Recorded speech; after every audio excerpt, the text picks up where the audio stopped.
কৃষ্ণ কথা ইটো অমৃতটো কৰি সোৱাদ শুনো সুত সুক পৰীক্ষিতৰ সংবাদ ২৮,০০০ ঋষিয়ে কৈছে যে কৃষ্ণৰ কথা অমৃতৰ দৰে স্বাদকৰ গতিকে তুমি সুক আৰু পৰীক্ষিতৰ মাজত কি সংলাপ হৈছিল আমাক কোৱা যাৰ ঘোঁৰা চলে আতি আকাশৰ পথে সসাগৰা পৃথিৱী জিনিলা এক ৰথে যিজন মহাৰজাৰ ৰথ পৃথিৱীত মানে আকাশ মাৰ্গেদি ঘূৰি গোটেই সসাগৰা পৃথিৱী তেওঁ জয় কৰিছিল ৬১টি ৰজা হৈছিল সাৰ্বভৌম ৰজা হৈছিল জম্বু দ্বীপপতি পৰীক্ষিত মহাবীৰ তৰুণ কালতে কেনে তেজিলা খৰি যে গোটেই জম্বু দ্বীপৰ অধিকাৰী হ'ল পৰীক্ষিত তৎসত্ত্বেও তেওঁ ডেকা কালতে কিয় জীৱন এৰিব লগা হ'ল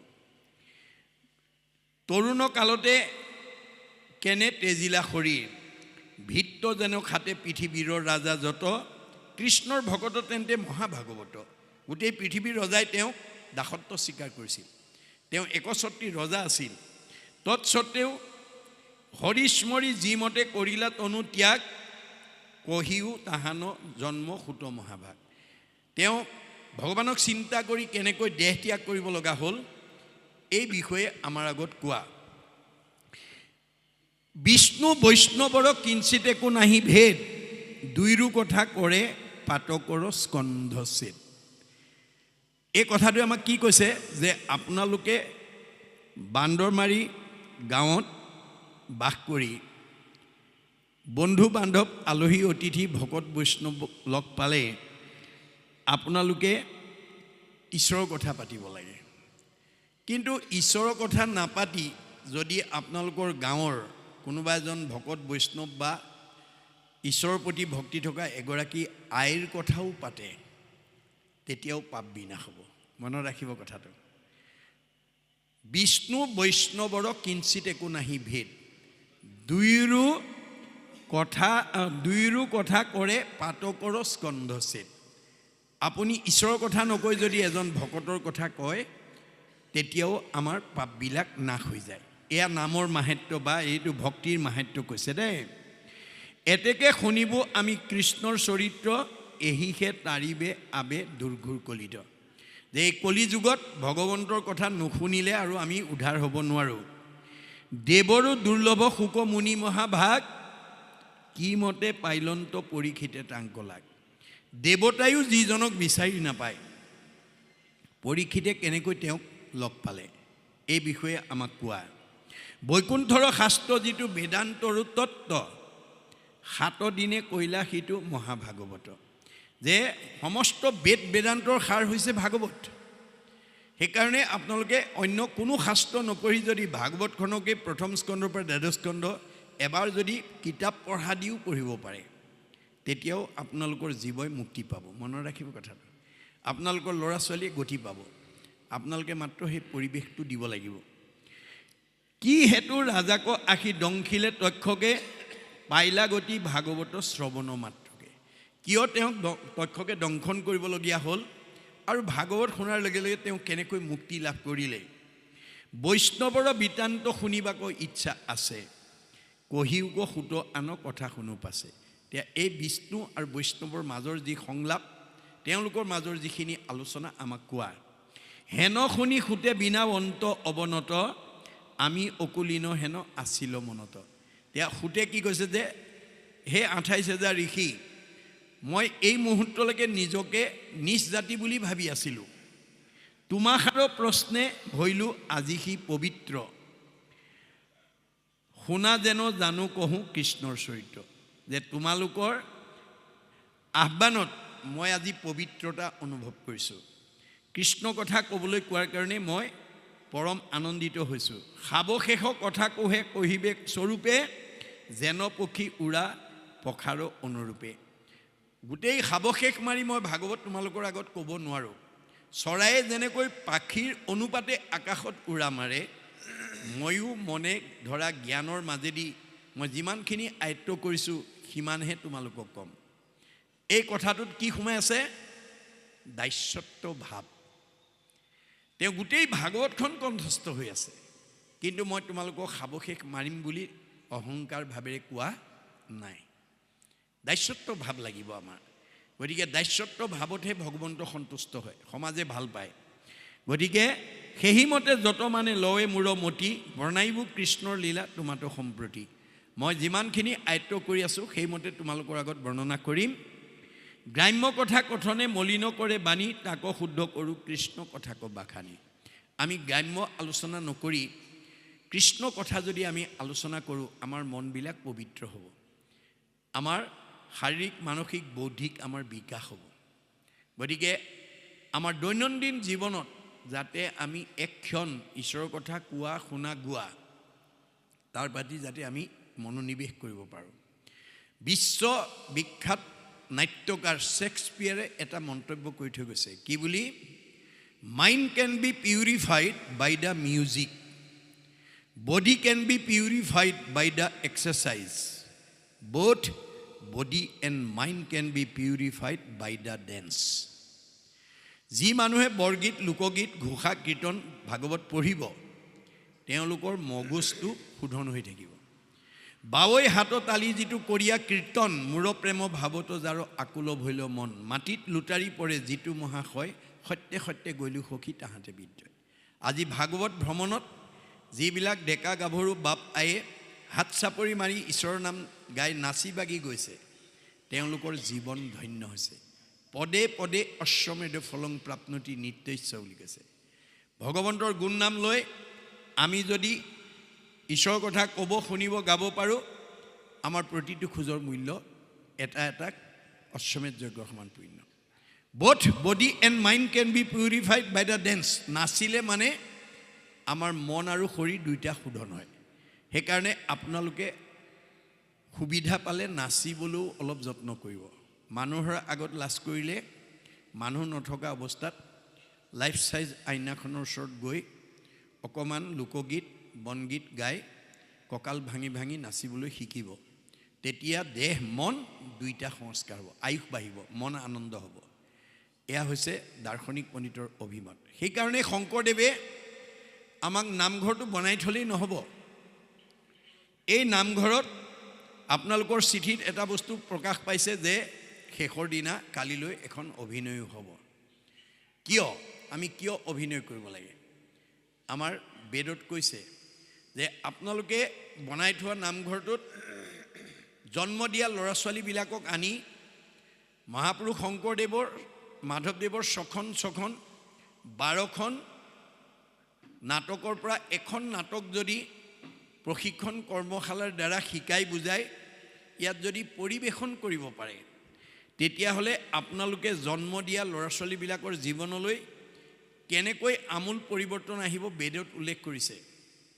কেশৱ অগ্ৰে গীতং বাদ্যং নিত্যং য কৰোতি কলৌ নৰ, পদে পদে অশ্বমেধ ফলং প্ৰাপ্নুতি নিত্যস্য। নিৰ্গুণ কৃষ্ণৰ গুণলীলা গীত বাদ্য নৃত্য পৰিৱেশনৰ দ্বাৰা নামঘৰত যদি পৰিৱেশন কৰে, তেতিয়া শিল্পীসকলৰ প্ৰতিটো খোজৰ মূল্য হ'ব এটা এটা অশ্বমেধ যজ্ঞৰ সমান পুণ্য। আৰু যিসকল দৰ্শকে শ্ৰোতাই আহি চাব আৰু শুনিব, গীতং বাদ্যং নিত্যং হৰি কথা শুনে স্বপুণ্যাত্মা তলৈকৰ ওপৰে সংস্থিতা। কালিলৈ আপোনালোক যিসকলে আহি অভিনয় চাবহি, তেওঁলোকক ভগৱানে ক'ত স্থান দিব? তলৈকৰ ওপৰত, বৈকুণ্ঠত। আপোনালোকে যে ভাগৱত শুনিবলৈ আহিলে, আপোনালোকৰ জীৱটো ক'ত দিব ঠাই? তলৈকৰ ওপৰত, বৈকুণ্ঠত। মনত ৰাখিব কথাটো। সেইকাৰণে আমি প্ৰত্যেক দিনে একক্ষণ বা 4 মিনিট সময় যাতে ঈশ্বৰৰ কথা কোৱা শুনা আৰু গোৱাৰ কাৰণে আমি দিব পাৰোঁ, তেতিয়া আমাৰ জীৱন ধন্য হ'ব। নহ'লে আহিল কণা গ'ল কণা, খাগৰি কাটিল 3 কণা, মানৱ জন্ম ধৰাৰ সাৰ্থকতা নহ'ব। এই তথ্য আমাক দাঙি ধৰিছে। তাৰপিছত কৈছে যে কৃষ্ণ চৰিত্ৰ কৃষ্ণত ভকত তেন্তে মহাভাগৱত, হৰিস্মৰি যিমতে কৰিলা তনু ত্যাগ, কহিও তাহানে জন্ম সুত মহাভাগ। আৰু কৈছে যে কি মতে পাইলন্ত পৰীক্ষিতে তাংক লাগ, বৈকুণ্ঠৰ শাস্ত্ৰ যিটো বেদান্তৰো তত্ত্ব, 7 দিনে কৈলাসীটো মহাভাগৱত দেৱতায়ো বিচাৰি নোপোৱা শুকক কেনেকৈ সান্নিধ্য পালে আৰু বৈকুণ্ঠৰ শাস্ত্ৰ বেদান্তৰ তত্ত্ব মহাভাগৱত শাস্ত্ৰ তেওঁক 7 দিনে কোৱাৰ সুযোগ ল'লে কি হেতু ৰাজাক আখি দংখিলে তক্ষকে পাইলা গতি ভাগৱত শ্ৰৱণ মাত্ৰকে গতিকে ভাগৱত শুনাৰ লগে লগে যদি পৰীক্ষিতে গতি পায় আমি পাম নে নেপাম এই বিশ্বাসটো আমাক লাগিব গতিকে পৰীক্ষিতে যদি দ্বাদশ স্কন্ধ শুনাৰ কাৰণে গতি পাইছে আপুনি যদি পঢ়ে বা শুনে আপুনি গতি পাব নে নাপায় নিশ্চয় পাম এই কথাটো আমি বিশ্বাসে ল'ব লাগিব বৈষ্ণৱৰ বৃত্তান্ত শুনিবাক ইচ্ছা আছে কহিউক সুত আন কথা শুনো পাছে এই বৈষ্ণৱৰ কথা শুনাৰ আমাৰ হেঁপাহ আছে তুমি আমাক কোৱা হেন শুনি সুতে বিনাৱন্ত অৱনত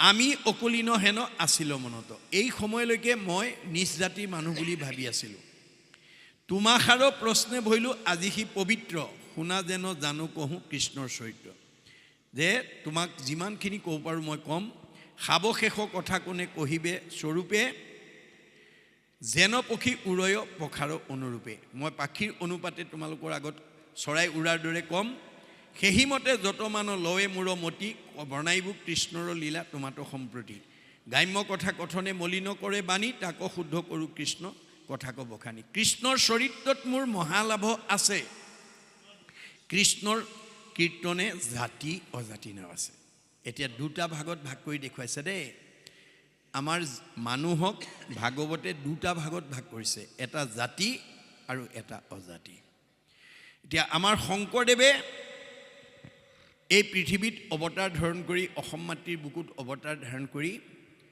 তেওঁ জাতি সৃষ্টি কৰি থৈ গৈছে আপোনালোকে সকলোৱে জানে প্ৰাক শংকৰী যুগত অৰ্থাৎ শংকৰদেৱ আবিৰ্ভাৱ হোৱাৰ আগতে অসমৰ অন্ধকাৰ যুগ বুলি কোৱা হৈছিল অসমৰ মানুহে নানান ধৰণৰ জীৱ জন্তু বলি দিয়াৰ উপৰিও মানুহ বলি দিবলৈ কুণ্ঠাবোধ কৰা নাছিল ধৰ্মৰ নামত তেনেকুৱা এটা সন্ধিক্ষণত শংকৰদেৱ আবিৰ্ভাৱ হ'ল আবিৰ্ভাৱ হৈ অসমৰ চাৰিওফালে ঘূৰি চাই দেখিলে অসমত বিভিন্ন জাতি উপজাতিৰ মানুহে বসবাস কৰি আছে আৰু এই সকলোবিলাক ঈশ্বৰৰ অমৃতৰ সন্তান এই আধ্যাত্মিক জ্ঞানটো যদি অসমবাসীক মই দি থৈ যাব নোৱাৰোঁ তেতিয়াহ'লে ভৱিষ্যতে তেওঁলোকে একতাৰ দোলেৰে বান্ধ খাই থাকিব নোৱাৰিব সমন্বয়ৰ সেতু বান্ধিব নোৱাৰিব অসমৰ মানুহক এই আধ্যাত্মিক জ্ঞানৰ জৰিয়তে ভৱিষ্যত জীৱনৰ সাৰ্থকতা কৰি তুলিবৰ কাৰণে তেওঁ সমস্ত জাতি জনগোষ্ঠীৰ পৰা মানে ভকতক সংস্কাৰ কৰি লৈ আহিলে আৰু অন্ধকাৰৰ পৰা অসমক পোহৰলৈ আনিবৰ কাৰণে প্ৰথম এই সমাজ সংস্কাৰ পথটোকে তুলি ল'লে কেনেকৈ আমাৰ দ্বিতীয় স্কন্ধত উল্লেখ আছে কিৰাত কছাৰী খাচী গাৰু মিৰি যবন কংক গোৱাল ধুবাজে তোৰুক অসম মূলোক কুবাচ মেল চান্দাল আনু হব পাপী কৃষ্ণ সেৱ কৰ সংগত পবিত্ৰ হয় হৰিত একান্তে ভকতি কৰিয়া বৈকুণ্ঠে সুখে চলয় আজি আপোনালোকৰ এই ৰূপজ্যোতি প্ৰাথমিক শাখাত দুদিনীয়া কাৰ্যসূচীৰে অনুষ্ঠিত কৰা ভাগৱত পাঠ ব্যাখ্যা অনুষ্ঠানত গাঁওখনৰ সমাজখনৰ অঞ্চলৰ সকলো লোকে ইয়াত অংশগ্ৰহণ কৰিব পাৰে শুনিব পাৰে তাত কোনো বাধা নাই আৰু ভাগৱত শুনি বৈকুণ্ঠৰ পথ প্ৰশস্ত কৰিব পাৰে তাত কোনো বাধা নাই সেইকাৰণে শংকৰদেৱে সকলো জাতি জনগোষ্ঠীৰ পৰা ভকতক সংস্কাৰ কৰি লৈ আহিলে কেনেকৈ ভগৱন্তৰ হাজাৰটা নামৰ পৰা এটা এটা নাম দি লৈ আহিলে আনি সমাজক চিনাকি কৰি দিলে এৰা সমাজৰ লোকসকল মই আজি তোমালোকৰ মাজলৈ গাৰুৰ ভকত আনিছোঁ এওঁক আজিৰ পৰা তোমালোকে গাৰু বুলি নিন্দা নকৰিবা এওঁ ঈশ্বৰৰ অমৃতৰ সন্তান এওঁক তোমালোকে আজিৰ পৰা গোবিন্দ আতৈ বুলিবা। এয়া মই নগাৰ ভকত আনিছোঁ, এওঁক আজিৰ পৰা তোমালোকে নৰোত্তম আতৈ বুলিবা। এয়া মই যৱনৰ ভকত আনিছোঁ, এওঁক আজিৰ পৰা তোমালোকে জয়হৰি আতৈ বুলিবা। এয়া মই কাৰ্বিৰ ভকত আনিছোঁ, এওঁক আজিৰ পৰা তোমালোকে ভোলাই আতৈ বুলিবা। এয়া মই জয়ন্তীয়াৰ ভকত আনিছোঁ, এওঁক আজিৰ পৰা তোমালোকে মাধৱ আতৈ বুলিবা। এয়া মই হীৰাৰ ভকত আনিছোঁ, এওঁক আজিৰ পৰা তোমালোকে মথুৰা দাস আতৈ বুলিবা। এয়া মই আহোমৰ ভকত আনিছোঁ, এওঁক আজিৰ পৰা তোমালোকে নৰহৰি আতৈ বুলিবা। এয়া মই কছাৰীৰ ভকত আনিছোঁ, এওঁক আজিৰ পৰা তোমালোকে বলাই ৰমাই বুলিবা। এয়া মই মিচিঙৰ ভকত আনিছোঁ, এওঁক আজিৰ পৰা তোমালোকে পৰমানন্দ আতৈ বুলিবা। এয়া মই দেউৰীৰ ভকত আনিছোঁ, এওঁক আজিৰ পৰা তোমালোকে বৈকুণ্ঠ আতৈ বুলিবা। এয়া মই কৈৱৰ্তৰ ভকত আনিছোঁ, এওঁক আজিৰ পৰা পূৰ্ণানন্দ আতৈ বুলিবা। এয়া মই বনিয়াৰ ভকত আনিছোঁ, এওঁক আজিৰ পৰা তোমালোকে হৰিদাস আতৈ বুলিবা। এয়া মই কোঁচৰ ভকত আনিছোঁ, এওঁক আজিৰ পৰা তোমালোকে মুৰাৰী আতৈ বুলিবা। এয়া মই কলিতাৰ ভকত আনিছোঁ, এওঁক আজিৰ পৰা তোমালোকে গোপাল আতৈ বুলিবা। এয়া মই ভুটীয়াৰ ভকত আনিছোঁ, এওঁক আজিৰ পৰা তোমালোকে দামোদৰ আতৈ বুলিবা। এয়া মই নাপিতৰ ভকত আনিছোঁ, এওঁক আজিৰ পৰা তোমালোকে নাৰায়ণ ঠাকুৰ আতা বুলিবা। এয়া মই তিৱাৰ ভকত আনিছোঁ, এওঁক আজিৰ পৰা তোমালোকে সুদাম আতৈ বুলিবা। এয়া মই কায়স্থৰ ভকত আনিছোঁ, এওঁক আজিৰ পৰা তোমালোকে সতাই আতৈ বুলিবা। এয়া মই মুছলমানৰ ভকত আনিছোঁ, এওঁক আজিৰ পৰা তোমালোকে শ্যাম কাই আতৈ বুলিবা। তাৰ পৰা অপ্ৰভংশ হৈ চান্দখাই হৈছে। এয়া মই ব্ৰাহ্মণৰ ভকত আনিছোঁ, এওঁক আজিৰ পৰা তোমালোকে অনন্ত কণ্ডলী সাৰ্বভৌম ভট্টাচাৰ্য বুলিবা। এইধৰণে সকলো জাতি জনগোষ্ঠীৰ পৰা ভকতক সংস্কাৰ কৰি আনি বৰ্ণ বৈষম্যহীন এখন সমাজ প্ৰতিষ্ঠা কৰি ঘোষণা কৰি থৈ গ'ল। কি বুলি? অহৰিক ভজয় যিটো তাকে বোলে জাতি, কৃষ্ণত বিমুখ যিটো সেহিকে অজাতি। ঈশ্বৰক ভজিলে জাতি, ঈশ্বৰক নভজিলে অজাতি। চৈতন্যপন্থীয়েও কৈছে, মুচিও শুচি হয় যদি হৰিক ভজে, শুচিও মুচি হয় যদি হৰিক তেজে। আৰু মাধৱদেৱে ঘোষাত লিখিছে, ৰাম বুলি তৰে মহা মহা অন্ত জাতি, যিটো নাম নলৱে হীনত হীন আতি। গতিকে ঈশ্বৰৰ নাম ল'লে জাতি আৰু ঈশ্বৰৰ নাম নল'লে অজাতি। এয়া ভাগৱতেও আমাক এই কথা উল্লেখ কৰিলে যে ভগৱন্তৰ নামত মোৰ মহালাভ আছে, কৃষ্ণৰ কীৰ্তনত মোৰ মহালাভ আছে, কৃষ্ণৰ কীৰ্তনে জাতি অজাতি নাবাছে। সেইকাৰণে আমি এই আঁচনিৰ জৰিয়তে আমাৰ যাতে অঞ্চলৰ সকলো জীৱক আমি উদ্ধাৰ কৰিব পাৰোঁ, তাৰ কাৰণে আপোনালোকে যত্নপৰ হ'ব। শেষত কৈছে, বৈষ্ণৱৰ শাস্ত্ৰ ইটো বৈকুণ্ঠৰ শাস্ত্ৰ ইটো মহাভাগৱত, যেনমতে পৃথিৱীত ভৈলন্ত বেকত। বৈকুণ্ঠৰ ভাগৱত শাস্ত্ৰ কেনেকৈ পৃথিৱীলৈ আহিব লগা হ'ল? যিমতে কৰিলা শাস্ত্ৰ ব্যাস সৰ্বজানে, প্ৰথমে হৰিক স্মৰি শুনা সাৱধানে। যে ব্যাসৰ দৰে বিদগ্ধ পণ্ডিতে কেনেকৈ ভাগৱত শাস্ত্ৰ প্ৰণয়ন কৰিব লগা হ'ল, সাৱধানেৰে শুনা। এইখিনিকে আমাক কৈছে দেই, আমাৰ ঈশ্বৰৰ কথাটো সাৱধানেৰে শুনিব লাগে। অন্যমনস্ক হৈ শুনিলে আমি প্ৰাপ্য পুণ্যৰ পৰা বঞ্চিত হ'ম। সেইকাৰণে অৰ্জুনক বেছ কৰি কৈছে, হে অৰ্জুন, তুমি জীৱনৰ যিটো দিনত, যিটো সন্ধিক্ষণত সাধুৰ সংগত বহি শ্ৰদ্ধাৰে মোৰ কথা শুনিবা, সেইদিনাখন তুমি দুগুণ পাপৰ পৰা মুক্ত হ'ব পাৰিবা। আৰু যদি অনিচ্ছাকৃতভাৱে শুনা, এগুণ পাপৰ পৰাহে তুমি মুক্ত হ'ব পাৰিবা।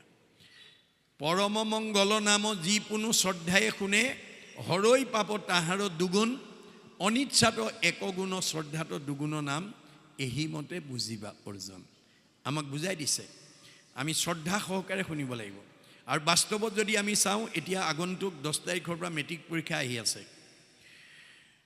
একেখন স্কুলৰে 10ম শ্ৰেণীৰ ছাত্ৰ, একেকেইজন মাষ্টৰে পঢ়োৱা, একেখন প্ৰশ্ন কাকতৰে উত্তৰ লিখি কোনোবাই ষ্টেণ্ড কৰিব, কোনোবাই ডিষ্টিংশ্যন পাব, কোনোবাই ষ্টাৰ পাব, কোনোবাই লেটাৰ, কোনোবাই ফাৰ্ষ্ট ডিভিজন, কোনোবাই ছেকেণ্ড ডিভিজন, কোনোবাই থাৰ্ড ডিভিজন, কোনোবাই ফেইল কৰিব। ৰহস্য ক'ত? এই ৰহস্য ভেদ কৰিবৰ কাৰণে ভাগৱত শুনিবলৈ আহিব লাগে। গতিকে একেখন স্কুলৰে ছাত্ৰ একেকেইজন মাষ্টৰে পঢ়াইছে, একেখন প্ৰশ্নৰ কাকত উত্তৰ লিখি ফলাফল বেলেগ বেলেগ। সেইকাৰণে দাৰ্শনিক পণ্ডিতে কৈছে মোৰ ইউ ৰিড মোৰ ইউ লাৰ্ণ। ছাত্ৰ জীৱনত যি বেছি অধ্যয়ন কৰিব সি বেছি জ্ঞান আয়ত্ত কৰিব। মধ্যম পঢ়াজনে মধ্যম জ্ঞান আয়ত্ত কৰিব আৰু কম পঢ়াজনে কম জ্ঞান আয়ত্ত কৰিব। তেওঁ অধ্যয়নৰ ওপৰতেই ফলাফলটো নিৰ্ভৰ কৰিব। সেইকাৰণে আমাৰ নীতিশাস্ত্ৰত কৈছে ছাত্ৰানাং অধ্যয়নং তপঃ। ছাত্ৰ জীৱনত আমাৰ অধ্যয়নটোৱেই আমি তপস্যা ৰূপে ল'ব লাগে। এয়া বেদৰ মত। গতিকে এইখিনিলৈকে আমাক ক'লে। ইয়াৰ পৰৱৰ্তী পিছত নাৰদ ব্যাস নাৰদ সংবাদ নামকৰণৰ সৈতে আমাক কি ক'ব আমি আকৌ পুনৰ পদবন্ধে আলোচনা কৰিম।